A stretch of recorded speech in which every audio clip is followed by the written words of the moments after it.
Değerli arkadaşlar, Kripto Analiz kanalına hepiniz hoş geldiniz. Yeni bir Luna videosuyla yine birlikteyiz. Yine videomuzda her iki Luna'yı, Lunce, Luna Classic, Terra Classic Luna ve yeni Luna, Terra Luna'yı, Terra 2.0 ekosistemine bağlı yeni Luna'yı grafiksel olarak son 24 saatiyle değerlendireceğiz.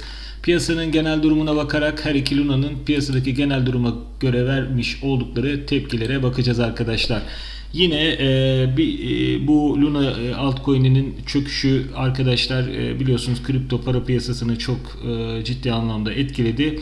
Bu çöküşe ile ilgili yeni bir iddia var. Başka altcoin'leri de arkadaşlar çöküşe sürükleniyor diye bunlara bir yenisi eklendi. Magic Internet Money zamansız bir kripto kışında 1 dolarlık sabitini kaybeden tokenlar arasında katıldı diye bir durum söz konusu. Bunu bu videoda değerlendireceğiz. Videoya devam etmeden önce sizden ricam kanala destek olmak adına Kripto Analiz kanalına abone olmanız. Yine videoyu beğenip arkadaşlarınıza gönderirseniz daha çok kişiye ulaşmamızı sağlarsınız. Ve bu sayede ikinci bir destekte bulunmuş olursunuz. Şimdiden ilgi, alaka ve destekleriniz için hepinize teşekkür ediyorum arkadaşlar. Öncelikle Terra Classic Lunce'ye bakalım. Lunce son 24 saatte %3.45 değer kaybıyla bizleri karşılıyor ve 4.057 ile şu anda an itibariyle piyasada işlem görüyor. Hacim düne göre %8.55 arttı. 87 milyonun biraz üzerinde bir hacim gerçekleşirken market değeri de 376 milyon küsür şu anda bir market değeriyle karşımıza çıkıyor. Hacmin market değerine oranı %23. Bu da yine her zaman belirttiğimiz gibi olması gereken değerin yaklaşık 2 katı. Ancak tabii daha önceki yaşanan dalgalı dönemlere göre bir toparlanma söz konusu ve fiyatta bir istikrar, her ne kadar dibe kadar yaklaşsa da bir istikrar olması olumlu bir etki yaratıyor.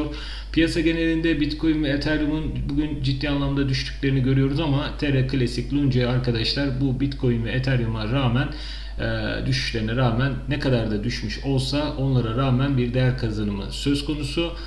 Bu arada biliyorsunuz yakımla ilgili oylamalar tamamlanmıştı. Gerek otomatik yakım gerek de büyük yakım. Bu ikisinin de şu anda hala yönetimin masasında durduğunu biliyoruz ve bunların onaylanması durumunda bunun yapılması durumunda Lunce yatırımcısı için pozitif etki oluşturabileceğini hatırlatmak istiyorum arkadaşlar. Bu arada yine bir parantez açalım. Burada verdiğimiz bilgilerin hiçbirisi kesinlikle yatırım tavsiyesi değildir. Genel grafik değerlendirmelerini yapıp piyasadaki haberleri yorumlamaya çalışıyoruz. Dolayısıyla arkadaşlar kimseye al veya sat temennisinde bulunmuyoruz. Bunun burada verilen bilgilere göre ve diğer toplayabileceğiniz bilgilere göre karşılaştırmalarınızda tarafınızca yatırımların yapılması uzun vadede sizler için çok daha iyi sonuçlar doğuracaktır arkadaşlar. Bunu da dipnot olarak tekrar hatırlatmış olalım. Luna tarafına geçelim. Luna'da Lunce'ye göre daha büyük bir düşüş söz konusu. %6.49 bir değer kaybıyla 2 doların altına indi ve 1.96 dolarla an itibariyle işlem görüyor.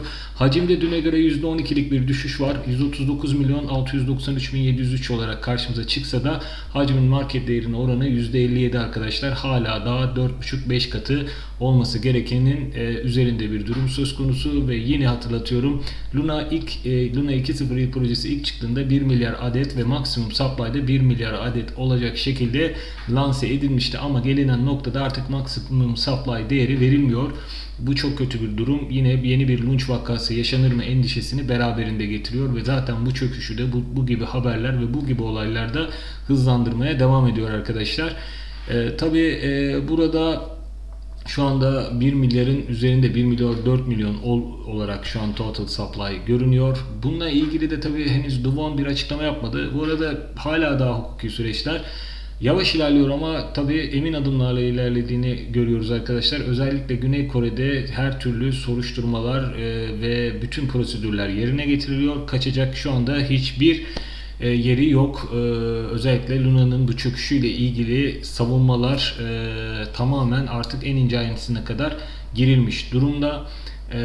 Amerika'da da SEC konunun üzerine gidiyor ve bu SEC'in konunun üzerine gitmesine karşı Luna'da hiçbir şey yapılmıyor. Ne birinci mahkeme ne ikinci mahkemenin vermiş olduğu kararları yerine getirdi.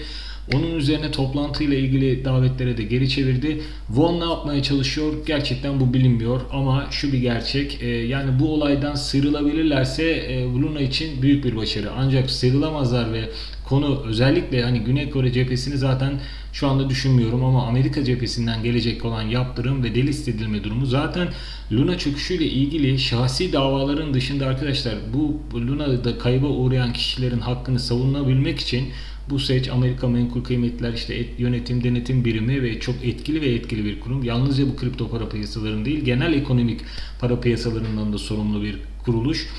Bu kuruluşun vereceği karar şu anda Amerika'daki hali hazırda arkadaşlar borsalara da mahkemeler Luna'nın dışında yapılıyor. Yani olay kontrolden çıkabilir. Bekleyeceğiz, göreceğiz.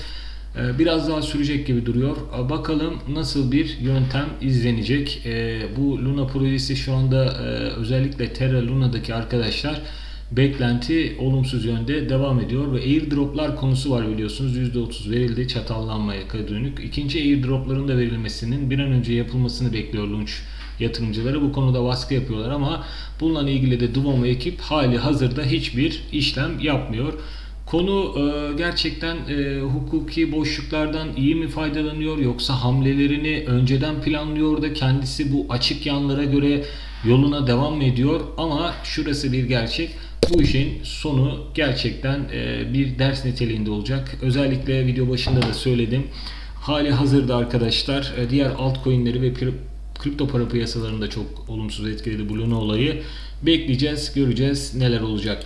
Piyasa geneline bakalım. Piyasa genelinde geçtiğimiz hafta çok ciddi değer kayıpları yaşamıştı Bitcoin ve Ethereum. Her ikisi de Bitcoin 20 bin doların altına inmişti. Ethereum da 880 doları seviyelerine kadar gerilemişti. Biraz geçtiğimiz son 2 günde biraz toparlanma olsa da yine gün başında yani bu sabah saatleri itibariyle arkadaşlar yine ciddi anlamda düşüşler geliyor. 20.436 ile %3.56 değer kaybıyla Bitcoin piyasada işlem görürken Ethereum %5.80 değer kaybıyla 1091 dolardan işlem görüyor ve tabi bu da diğer altcoin'lere ciddi anlamda yansıyor. Diğer altcoin'lerde de ciddi düşüşler söz konusu. Luna'larda şu anda gerek Ethereum gerek de Bitcoin düşüşüyle paralel aynı etkileri yaşıyorlar gibi duruyor arkadaşlar. Durumlar genel olarak böyle. Bekleyeceğiz ve neler olacak göreceğiz arkadaşlar. Yine videonun başında belirttiğim Luna'nın diğer belli başlı altcoin'leri çöküşe sürüklediğine dönük bir iddia var. Abracadabra ekosisteminin ABD dolarına sabitlenmiş bir stable coin olan Magic Internet Money MIM olarak geçiyor kısaltılmış arkadaşlar. Zamansız bir kripto kışında 1 dolarlık sabitini kaybeden tokenlar arasına katıldı diye bir konu var. MIM token'ın ani olarak Dipek'in dün akşam saatlerinde arkadaşlar bu düşüşü yaşadığı belirtiliyor. Token'ın fiyatı sadece 3 saat içinde 1 dolar olması gereken değerden %0.92 dolarlara kadar gerilemesi, bu olayın arkasında Terra Luna ekosistemindeki ölüm sarmalının benzeri olduğu düşünülüyor. Terra Luna'nın UST'sinin ardından MIM algoritmik stable coin'i de düştü deniyor.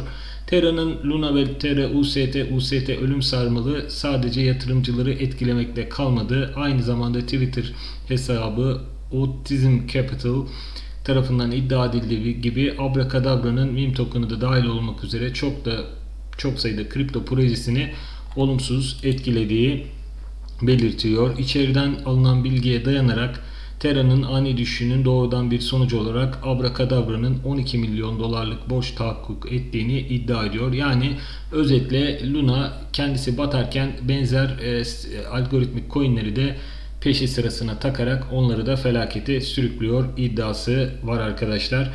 Abracadabra hazinesinde borçtan daha fazla parası var. CRV protokol için değerli deniliyor. Algoritmik stabil coinler değer kaybediliyor diye tabi bu konuda yine belirtilmiş. Bekleyeceğiz, göreceğiz. Bakalım Luna olayı gerçekten kripto para piyasasını allak bullak etmeye devam ediyor.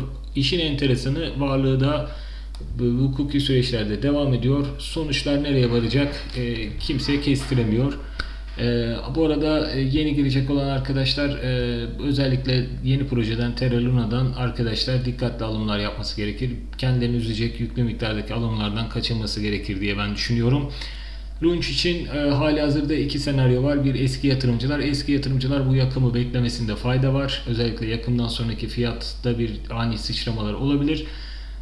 Ama tabii yeni girecek olan arkadaşların da aynı Luna gibi yine Launch'tan bir süre uzak durmasında fayda var diye düşünüyorum. Kaldırışlı sistemlerden kesinlikle uzak durulmalı diye düşünüyorum. Tabii bunlar benim şahsi fikrimdir.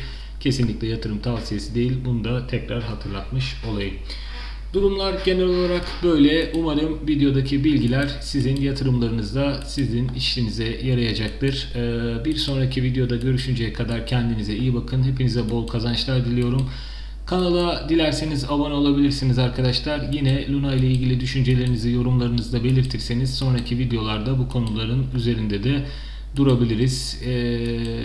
Bir sonraki videoda görüşünceye dek hepiniz hoşça kalın. Görüşmek üzere arkadaşlar. Kendinize iyi bakın.